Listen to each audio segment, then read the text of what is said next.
সকলকে শুভেচ্ছা। আমি স্বপন, সবাইকে আমার চ্যানেলে স্বাগত জানাই। বন্ধুরা, বেশ কয়েকদিন ধরে সারা বাংলা তথা সারা ভারতবর্ষে একটি বেনজির অনভিপ্রেত ঘটনা নিয়ে আপামর জনসাধারণ খুব আন্দোলিত হচ্ছেন। ঘটনা যা ঘটেছে তার নিন্দায় ও প্রতিবাদে সারা দেশ মুখরিত। যেখানে অর্থাৎ যে হাসপাতালে এই চরম নিন্দনীয় জঘন্য ঘটনাটি ঘটেছে, আপনারা ইতিমধ্যে সবাই জানেন হাসপাতালটির নাম আরজি কর মেডিকেল কলেজ অ্যান্ড হাসপাতাল। ঘটনার প্রভাবে একজন ডাক্তার বোনের অকাল প্রয়াণ ঘটেছে। আমি তার বিদেহী আত্মার প্রতি শ্রদ্ধা ও শান্তি প্রার্থনা করি। বন্ধুরা, ঘটনা আপনারা সবাই জানেন। তার আগে এই আরজি কর হাসপাতালের পেছনের ইতিহাসটা একটু বলে নিই। সেই সময় অর্থাৎ আমরা যদি একটু পিছিয়ে যাই 1898-99 সালের দিকে, ব্রিটিশ আমল, পরাধীন ভারত, বহু যন্ত্রণা, লাঞ্ছনা, রোগজর্জর ও ক্ষুধায় ভুগছে সারা ভারতবর্ষ। এই সময় কলকাতার বেলগেছিয়া থেকে দমদম বাড়ি বাড়ি সাইকেল চালিয়ে ঘুরছেন একজন ডাক্তার। মাথায় একটা টুপি আর সাইকেলে ঝোলানো ক্যাম্পিসের ব্যাগ। বেশিরভাগ রোগীরাই গরিব, পথ্য কেনার পয়সা নেই, আবার ডাক্তারের ফিস।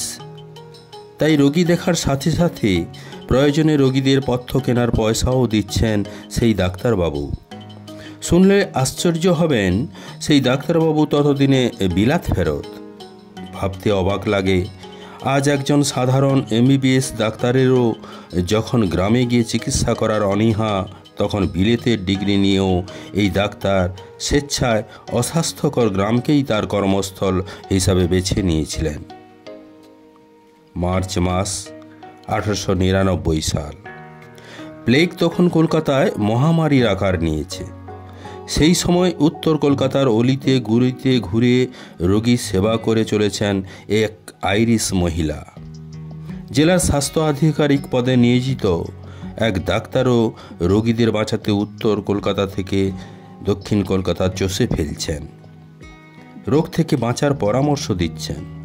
পথ্য কিনতে অপারগ রোগীকে নিজেই অর্থ তুলে দিচ্ছেন। কিছুদিন পরে সেই বিদেশিনী ও চিকিৎসকের আলাপ হলো।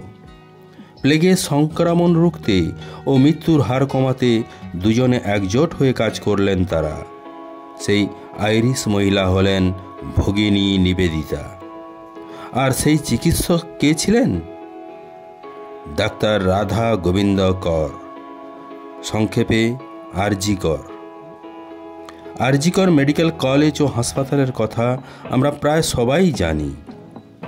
কলকাতার বুকে সেরা সরকারি হাসপাতালের মধ্যে এটি অন্যতম।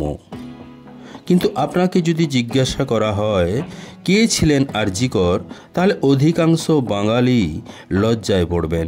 অথচ আরজি কর অর্থাৎ ডাক্তার রাধা গোবিন্দ কর ছিলেন ব্রিটিশ শাসিত বাংলায় চিকিৎসা শাস্ত্রের রেনেসাঁ পুরুষ। চিকিৎসা ব্যবস্থাকে বাংলার মানুষের সুলভ্য করতে তিনি সারাটা জীবন লড়াই চালিয়ে গেছিলেন। হাওড়া জেলার রামরাজাতলা স্টেশনে নেমে মিনিট 15 পথ পেরোলেই পৌঁছানো যায় বেতড়ের বিখ্যাত কর বাড়িতে, রাধা গোবিন্দ করের জন্মভিটে। 1852 সালের 23 আগস্ট তার জন্মদিন। বাবা দুর্গাদাস কর ঢাকায় মিটফোর্ড হাসপাতাল প্রতিষ্ঠা করেছিলেন।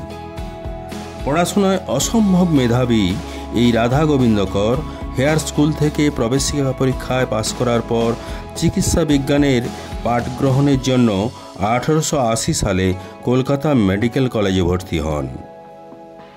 পড়াশোনার পাশাপাশি থিয়েটারের প্রতিও ছিল তার মারাত্মক টান। 1883 সালে কলকাতা ছেড়ে স্কটল্যান্ডে পাড়ি দেন এই রাধা গোবিন্দ। ভর্তি হন এডিনবরা বিশ্ববিদ্যালয়ে। 1887 সালে এডিনবরা বিশ্ববিদ্যালয় থেকে চিকিৎসাবিদ্যার শ্রেষ্ঠ অলঙ্কারে ভূষিত হলেন এমআরসিপি হয়ে। বন্ধুবান্ধব, আত্মীয় স্বজন সকলেই বললেন তাকে ইংল্যান্ডে থেকে ডাক্তারি করার জন্য। এমনকি তার শুভানুধ্যায়ী অধ্যাপকবৃন্দও তাকে বললেন বিলেতে থেকে যাওয়ার কথা, কিন্তু না, তিনি ফিরে এলেন তার জন্মভূমি, মাতৃভূমিতে, এই বাংলায়। একজন বিলত ফেরত ডাক্তার হয়ে তিনি দাঁড়ালেন এই বাংলার অসংখ্য অসহায় গরিব মানুষদের পাশে। সেই সময় চিকিৎসাবিদ্যা পড়াশোনা হতো ইউরোপীয় চিকিৎসা শিক্ষা ব্যবস্থায়। সমস্যায় পড়তেন সাধারণ পরিবার থেকে চিকিৎসাবিদ্যা পড়তে আসা বঙ্গ সন্তানেরা। তৎকালীন সময়ে চিকিৎসা বিজ্ঞানে বাংলার কোনো বই ছিল না, তাই ডাক্তারি পাস করার আগেই বাংলার ভাষায় চিকিৎসা বিজ্ঞানের বই লেখার কাজে হাত দিয়ে 1871 সালে প্রকাশিত তার প্রথম বই ভেষজ বন্ধু।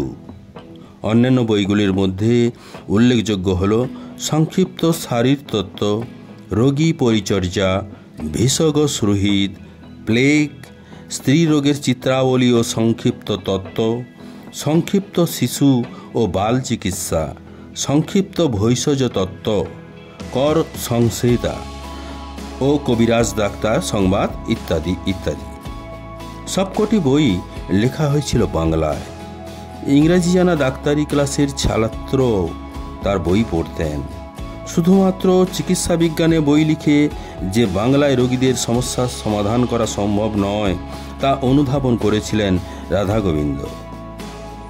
তাই ডাক্তার কর মনস্থির করলেন এদেশের মানুষের জন্য একটি হাসপাতাল করবেন।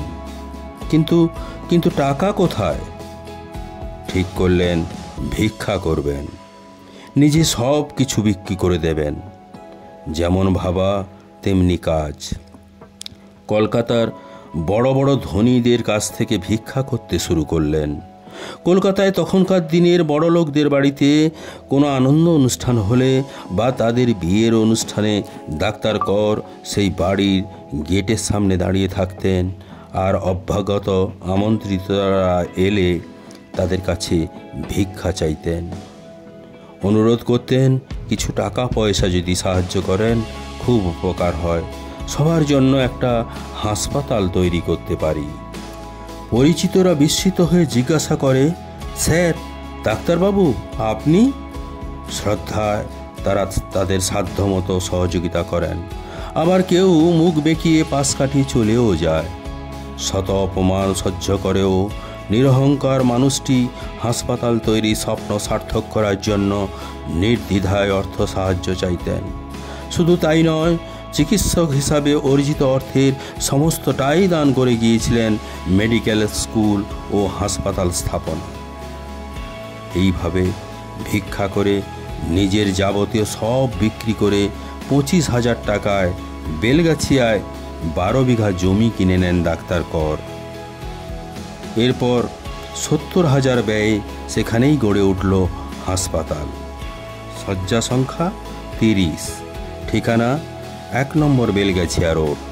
হাসপাতালে পরিদর্শনে এসে 18,000 টাকা দান করেছিলেন স্বয়ং প্রিন্স অ্যালবার্ট ভিক্টর। তাই হাসপাতালের নাম রাখা হয় অ্যালবার্ট ভিক্টর হাসপাতাল। 1904 সালে রাধা গোবিন্দের উদ্যোগে সঙ্গে মিশে যায় college of physicians and surgeons of Bengal. তারও 10 বছর পর মেলে কলকাতা বিশ্ববিদ্যালয়ের অনুমোদন। আত্মপ্রকাশ করে বেলগাছিয়া মেডিকেল কলেজ, সেই নাম বেশি দিন স্থায়ী হয়নি। 1916 সালের 5ই জুলাই মেডিকেল কলেজের দ্বিতল ভবনের উদ্বোধন করতে আসেন লর্ড কারমাইকেল। তার সম্মানে বদলে যায় হাসপাতালের নাম। দেশ স্বাধীন হওয়া পর্যন্ত কারমাইকেল মেডিকেল কলেজ হিসাবেই পরিচিত ছিল এই চিকিৎসা শিক্ষা কেন্দ্রটি। 1948 সালে তীব্র আর্থিক সংকটের সময় ফের নাম বদলের দাবি ওঠে, কিন্তু পশ্চিমবঙ্গের তৎকালীন মুখ্যমন্ত্রী ডাক্তার বিধানচন্দ্র রায় অবশ্য তা হতে দেননি। তার উদ্যোগেই ডাক্তার রাধা গোবিন্দ করের নামেই কলেজের নাম রাখা হয়।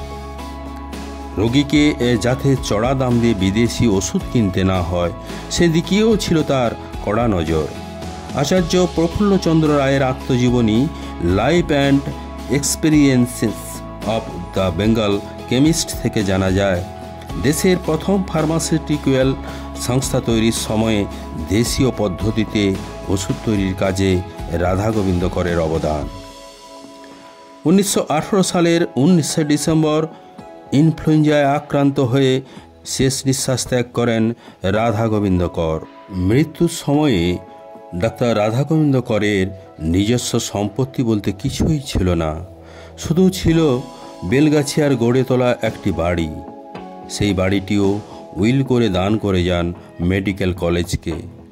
রাধা গোবিন্দ কর ছিলেন 19 শতকের বাংলার চিকিৎসা শাস্ত্রের প্রকৃত রেনেসা পুরুষ। আজকের দিনে চিকিৎসা জগৎ ও আপামর বঙ্গবাসী ডাক্তার করকে শ্রদ্ধার সঙ্গে স্মরণ করেন। কিন্তু কি দুর্ভাগ্য আমাদের! আজ কি দেখছি আমরা, এই উচ্চ সরকারি হাসপাতালে আজ সেখানে অসুরদের বাসা হয়েছে। নিরাপত্তাহীন, অনৈতিক, অরাজক পরিবেশ। যাই হোক বন্ধুরা, আমাদের স্বার্থে, বাংলার স্বার্থে, রোগ যন্ত্রণা কাতর মানুষের স্বার্থে আসুন অন্যায়ের বিরুদ্ধে একসাথে লড়াই করি। সবাইকে এতক্ষণ ভিডিওটি শুনবার জন্য অজস্র ধন্যবাদ জানাই।